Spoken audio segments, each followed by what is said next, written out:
This is episode 91 of Mastering Local Marketing. We would like to thank, as always, our just invaluable producer, Adriana Alvarez. She not only produces these podcasts, she has put together an entire network, WJOB Podcast Network. I think she's got 19 podcasts now. The hardest working person on the campus of Purdue Northwest, where we're bringing this podcast to you from. The second hardest person is Matt Hanson, who's sitting right here. Matt, how are you? I'm good.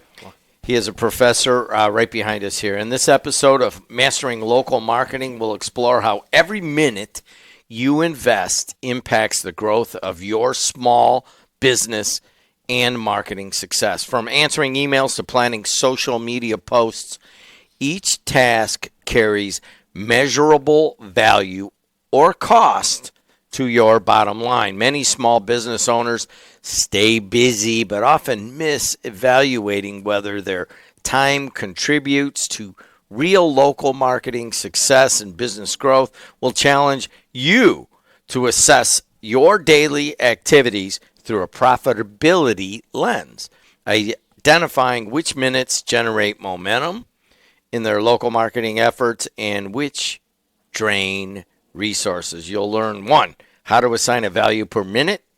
2, identify your highest impact tasks. And 3, why you should delegate or automate. Oh, I love those 2. If you've ever felt like you're working all day but not moving forward, this episode will help you reclaim your time and focus it where it matters most. How many minutes in a day are you awake? I was doing some calculations, right? So the average is around 960 minutes a day, right? So think about that. We're going through minutes here. We're going through the 20 minutes or so that we do. What is it? 17 hours? You'd have to. I'm not that good in math, but anyways, it got me thinking the other day, and one of the things is if you've got 960 hours or 960 minutes in a day, and you allocated $1 to each one of those minutes, and you put that into your pocket, right? So $960. And you had to spend $1 every single minute it's going away. Would you look at your time differently than if you were just wasting it away like we normally do on a daily basis? And I think most of us just go by the day, right? You spend 15 minutes on Instagram, then you go check the weather, maybe you go, zone out for a while. Like every single minute that you're wasting is costing you money, right? So in the most basic sense, at 960 minutes a day, if you had $960 in your pocket, every minute, imagine you're giving $1 back, $1 back, $1 back. And you would start to think differently about how you do your day. You would think, okay, well, I've just wasted $15 on this, doing this task that is really meaningless. Did it bring anything of value back, right? So I started doing this a long time ago, and I find myself getting back into bad habits where I'll waste 10 minutes doing something that has no relevancy whatsoever, and I'll sit there and I'll go, this is the time I should be working on this business, or this is the time I should be working on something at the university, or whatever it may be. And, when you apply dollars to time, again, going back to countless podcast episodes that we've had in the past, I say that dollars are not as valuable as the time that we have, right? So the time that you have every single day, the time that we have in life, it is so much more valuable than some misconceived notion that the paper that we carry around in our pocket is worth something, right? So what I want to talk about today is literally understanding the value of the time that you are spending on your marketing, on your business, on your life, right? And really kind of grasping that to go, all right, am I wasting valuable currency? And when I say currency, I'm talking about time. How do you track that? Well, let's take it to a small business perspective. Let's say, and just for simplicity, let's say you make $1,000 a day in your retail store, or you make $1,000 a day in services that you're out there selling. And you only want to work, let's say 8 hours a day, right? Typical work day, whatever. And I know entrepreneurs out there are going, I don't work 8 hours. I get that, right? But let's just say, $1,000 a day divided by 8 hours equals $125 an hour that you should be making in revenue. So you ask the question, right? Like, if I'm sitting here and I'm working on fixing the printer, and it's taken me 2-3 hours to fix this printer, is that worth the $300+ that you've spent focusing on that instead of driving revenue, which is where your main goal should be, right? So I always look at things as, I'm doing this in my business. I'm checking email. Is that valuable to me? Is it helping me drive more revenue? If I go have this meeting, or if I go have this lunch, or if I go do something during the day instead of working on my business to drive new customers in, is that going to cost me money long term, right? Is it going to cost me money right now? And I know you got kind of this look on your face going here, and I know it's a hard concept for most people to grasp, but every single minute of every single hour can either cost you money or can make you money. Had a conversation, I think it was 2 days ago, and I was working with some consultants, and they were talking about a company that they were working with, and the company was thinking small scale, right? And they were thinking, well, we're spending all of this time, focused on this market and all of this. And I said, well, why are you even focused on that market to begin with? I mean, the opportunity is to sell maybe 10 items over an entire season in this one little area that you're focusing on. I said, why would you even waste your time on that? Like, why wouldn't you go online and start to look at, I can expand my horizons, I can look at more customers, I can put it in front of more customers, I can sell even more. And now this was a seasonality product that right now it's not going to be selling here. Okay. But now we're focused on selling here where it's 40 degrees outside and it doesn't make sense, but I can go online, spend my time there driving traffic from places where it's 80 degrees, 90 degrees, and driving real results instead of waiting for that next season to come around. So that's what I mean, like trying to understand that spend your time where the revenue is going to come from, because every single minute, if we go back to that initial upfront, having $960 and every minute that passes, you got to give $1 away.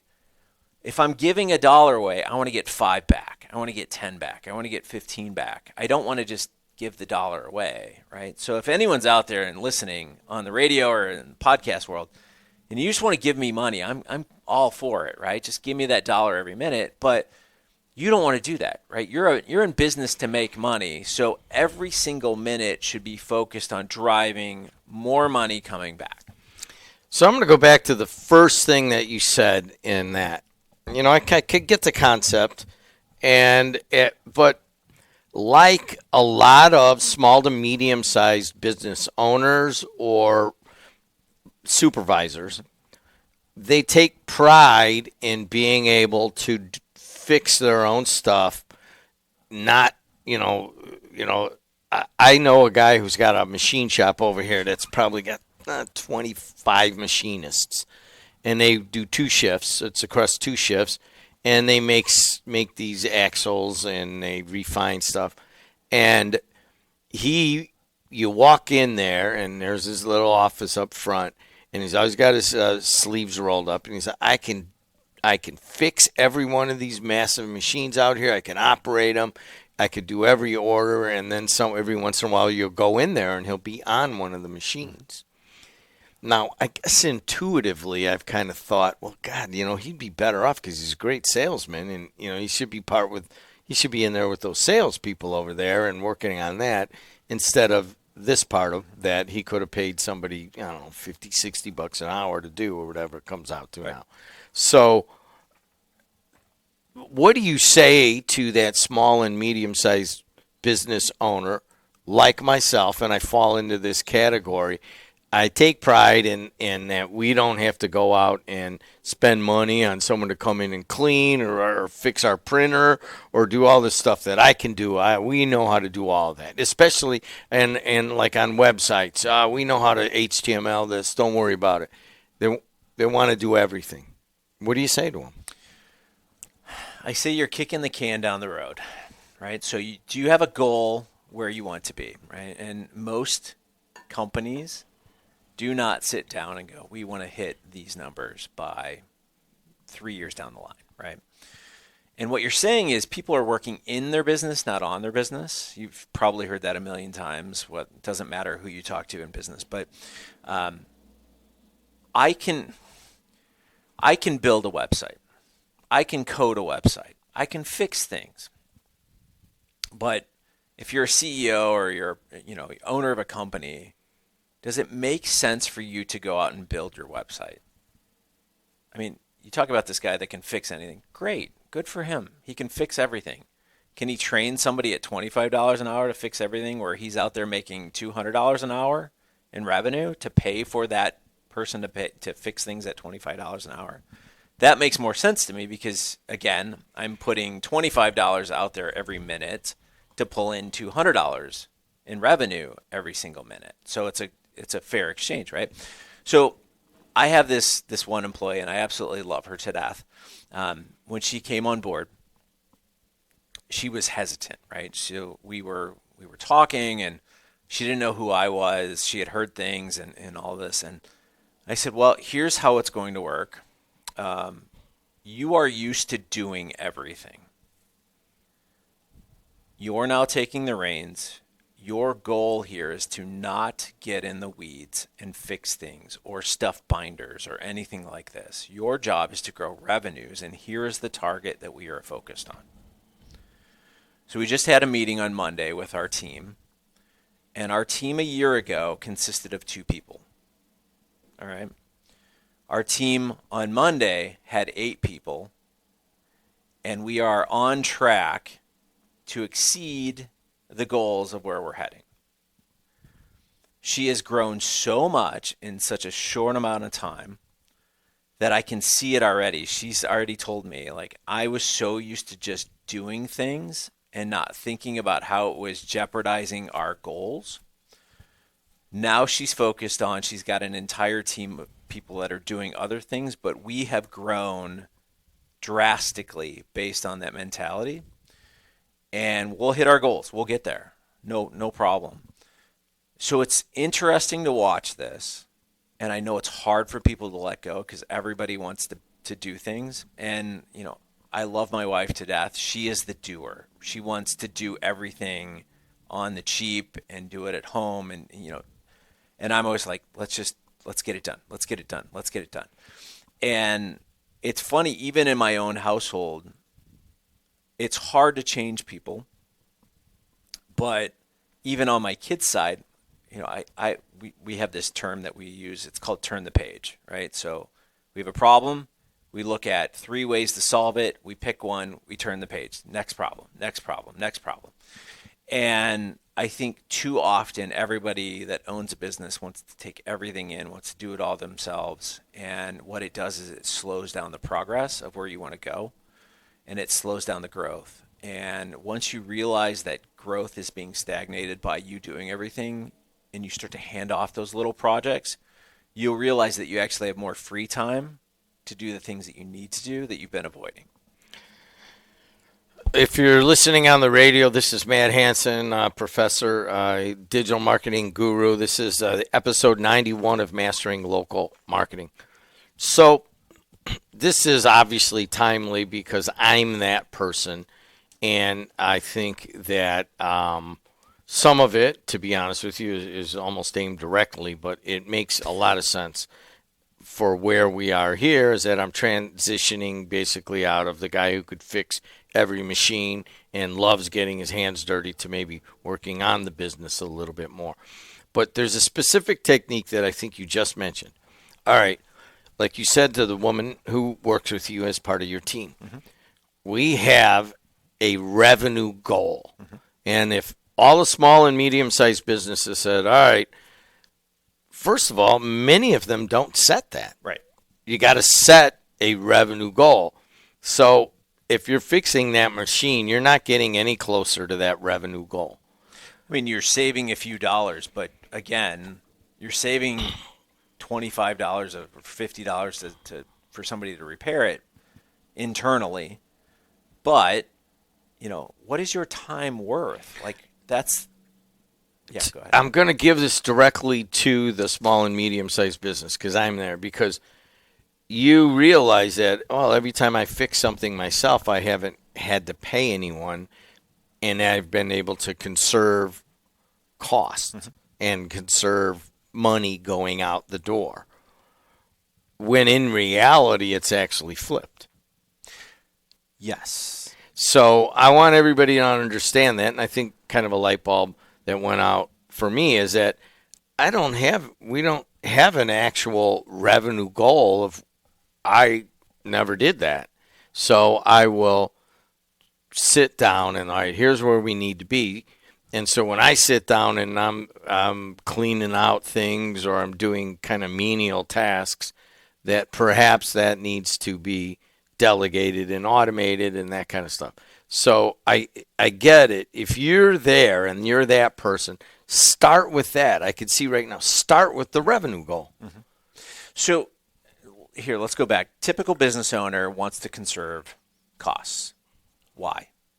Because they see revenue is going to be here. I have to control costs, right? So I can maintain some kind of profit. Instead of going, I'm going to raise that goal, right? So if I'm bringing in $100,000 in revenue this year, what is it going to take for me to get to $200,000? What is it going to take for me to get to $1 million this year? I mentioned it, I don't know if it was last week or the week before, but everyone has a $10 million business in them. And it's true. Honestly, it is so true. It's just, what are you willing to do to get there, right? So again, I sit down with business after business after business, and it's always, well, we make X every single year. And I go, well, why isn't that doubled? Well, we can't. Why? Well, we have time. And okay, well, how are you spending your time? And then I find out they're working on their printers and they're doing, okay, let's outsource this stuff. You're building a website. You're doing your own social content. Okay. Is that social content bringing you more revenue? Well, I don't know. Okay, let's find out what does bring you more revenue. If you made 50 new phone calls today to companies, would that bring in any revenue? Is that going to get you closer, right? Is it having conversations with your best customers and getting them to spend an extra 20% next year? Like, all of these things should be looked at. So, is the printer more valuable than having that conversation with your best customer and you're trying to get them to spend 20% more next year? Which one would you rather have? And what we do is 99% will focus on the printer instead of just making that one effort to try and boost revenues a little bit higher. So when I say set the revenue goals, right? Like, I set lofty revenue goals when I sit down with my teams. You already heard him say that. Well, you're taking in $100,000 this quarter or whatever. Isn't it $200,000? Honestly, he has done that here. And I'm like, come on, man, relax, will you? We know what we could do. No, you don't know what you can do. And I guess I'm opening up a little bit, but that revenue goal is got to be set. Right. Well, again, and not to bring everything in, but we had a conversation last week with somebody, and where they currently were and where they are today are completely different, right? So ask for bigger packages, longer durations. Let's tie people up for, into certain programs and things that we're doing, and let's give them some benefits, right? So let's provide some value for them as well. So again, I don't know how long we're going to go with this, but again, every single minute is worth $1 to you or more. But you need to go through your day today and start to track. So I haven't checked email yet. Right? Why? Because there's no value in checking email for me right now. Why am I here? Well, I'm doing the podcast because there's value that comes to me. There's value that comes to you. There's value that comes to everyone that's out there, right? And kind of learning some new things. And I have all of these things during my day that I have to go do, and I start to weigh them. And I go, okay, what is going to be more valuable to either the university, my own self, my agency, whatever it may be. And you have to ask those questions. And you start looking at it and going, okay, I'm working on, for example, if I have a printer that goes down today, is it worth me spending hours and hours and hours working on my printer? Or is it easier for me to just go buy a brand new printer and just call it a day, hook it up, next, right? And that's what I call turning the page. For years, I dealt with bad internet in my office. And finally, I made the switch. I'm like, what am I doing this for? I spend hours every single year diagnosing this problem. And I made one switch. And when I did that, I have had zero problems. I don't hear anymore. The internet's down, whatever. And it was funny because I was talking to the vendor from the main headquarters. And I said to them, I'm like, you saved me hours. And she goes, that's what I want to hear. So let's talk about hidden costs, interruptions, that kind of stuff. I understand the concept. I took your classes at PNW MBA. I want to hear you tell people kind of what they have to watch out for. Oh, your phone is the number one thing. Get rid of your phone when you're working on. So like you have 365 days in a year. I understand that most people don't want to work every single day, but you're an entrepreneur, you own your own business, whatever it may be. You're doing local marketing. Odds are you're working probably 350 days a year, let's be honest. There's a lot of stuff that's going on with that, right? And you got to realize that time is limited. And as I'm working towards these things,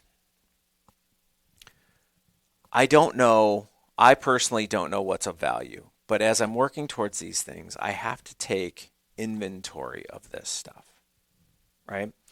So as I'm working, I'm going through my day, my phone is ringing, my phone is notifying me of a new email, a new text message, a new order, a social media comment that somebody commented. And I find myself now spending 15% of my day answering people on social about just random comments. And the thing that I wanted to get done that day, so I'm working 350 days out of the year, the one thing, and I always say pick one thing to get done every day. The one thing I wanted to do today didn't get done.